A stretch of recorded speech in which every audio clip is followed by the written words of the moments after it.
Soyez les bienvenus pour ce flash de la mi-journée, nous sommes le 2 décembre. Et à la une de l'actu, c'est d'abord cet incendie qui s'est déclaré dans un four industriel peu avant 19h hier soir. Plusieurs pompiers sont venus prêter main forte à la caserne des Lucs-sur-Boulogne, lieu du sinistre. Au total, 16 personnes ont été évacuées de cette entreprise agroalimentaire et 4 d'entre elles ont été intoxiquées par les fumées.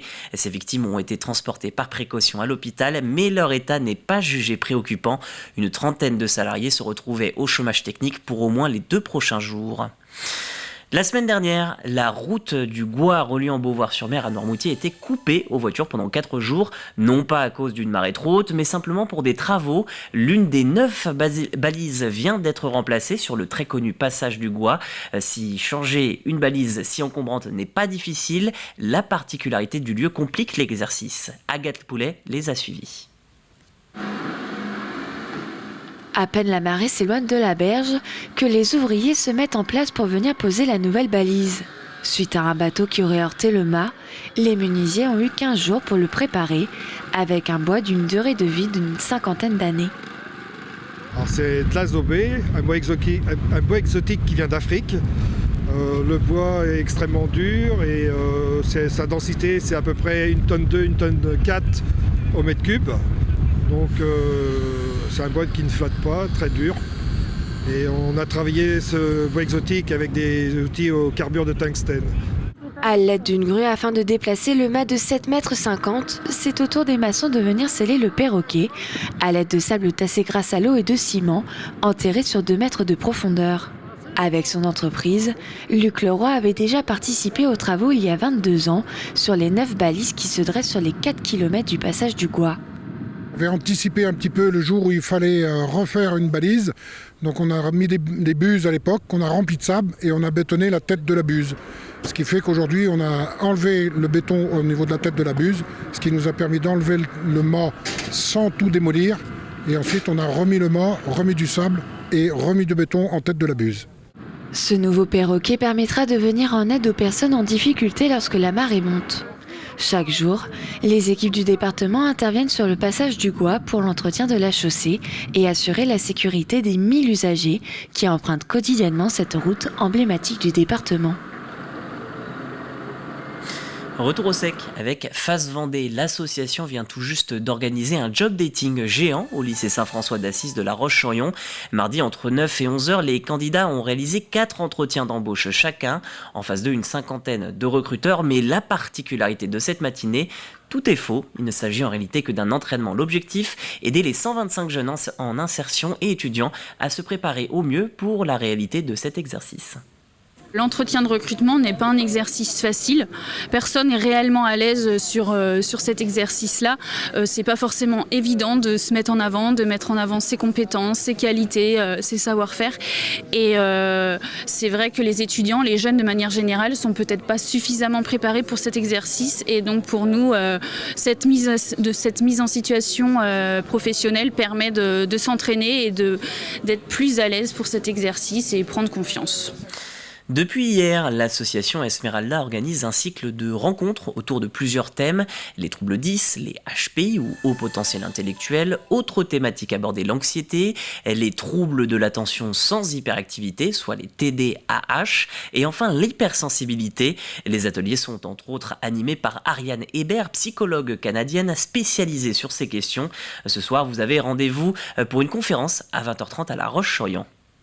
Ne serait-ce que dans la façon de donner le message à un enfant qui présente un déficit d'attention, on ne peut pas se permettre de crier une consigne d'un côté à l'autre de la maison. Alors, on doit avoir un contact physique, un regard visuel soutenu, un contact visuel soutenu, et puis il faut s'assurer de lui demander de reformuler ce genre de petites stratégies-là, qui semblent très banales et très faciles à appliquer, font vraiment une grande différence. Donc ça, c'en est un exemple.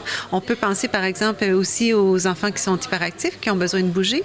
On peut mettre en place des parcours moteurs ou des zones de dépenses énergétiques avant, par exemple, de passer au devoir. Donc ça aussi, ça fait un monde de différence quand c'est appliqué correctement, là. Alors, au cours du forum, on a fait venir plusieurs associations partenaires avec qui on travaille et aussi des professionnels. On aura également des art-thérapeutes, des sophrologues. Voilà, on a voulu faire partager plusieurs choses en fait aux familles et aussi aux enseignants, pros, enfin toutes personnes qui sont intéressées par les particularités en fait, potentiels particuliers. Le célèbre site touristique de Bretignolles-sur-Mer Vendée Miniature célèbre Noël dès ce samedi. Ce week-end, le prochain et pendant les vacances, c'est l'occasion de découvrir la Vendée telle qu'elle était en 1920 et en miniature. Particularité, l'ambiance de Noël a été recréée pour cette expo temporaire. Grégoire de Châtillon s'est mué en Gulliver pour découvrir ce monde de Lilliputien. Le soleil se lève au chant du coq. Une immersion dans la Vendée d'autrefois, avec, pour cette fin d'année, un Père Noël conducteur de train. Noël est arrivé avec la neige, les bonhommes de neige, les cadeaux, les sapins et le Père Noël. Noël, on s'y croirait déjà avec cette ambiance de village, un décor que l'on doit aux maquettistes de Vendée Miniature. À l'atelier, donc, on a Ilia et Thomas qui sont maquettistes et qui sont tout ce qui est nos petites mains pour tout ce qui est fabrication. Ils travaillent le bois, le verre, le métal. Ce traîneau en fabrication rejoindra bientôt le village miniature. L'esprit de Noël est bien là, avec au programme des animations et des ateliers poterie.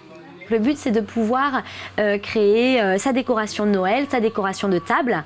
On a des exemples avec ce qu'a pu faire notre céramiste, avec les Pères Noël qui sont également en vente dans notre boutique, des photos forts. Voilà, on est vraiment sur un thème esprit de Noël. De l'artisanat accompagné d'un voyage à faire en famille à Bretignolles-sur-Mer, au cœur de la petite Vendée d'autrefois. Un petit mot de sport avec d'abord du basket. Fin de l'aventure pour les Lyonnaises du RVBC. Elles s'inclinent face à l'Asvel, le club de Lyon. Le match avait pourtant bien débuté, mais le dernier quart-temps a été décisif. Score final 73-76 pour les visiteuses. Enfin, un mot sur le Téléthon composé le 36-37 tout ce week-end pour donner et participer à la recherche sur les maladies rares et génétiques. Partout en Vendée, de très nombreux événements sont organisés, des tournois sportifs comme de la pétanque, le lancer de domino mythique de Chavagne-les-Redoux ou encore la tagliatelle géante de Saint-Étienne-du-Bois. On essaiera de battre un record mondial là-bas. C'est donc l'objectif. Il y a plein d'autres rendez-vous et je vous invite à regarder le site internet du Téléthon Vendée. C'est la fin de ce journal. Merci de l'avoir suivi. Prochain point en direct sur l'actu, c'est ce soir, 18h.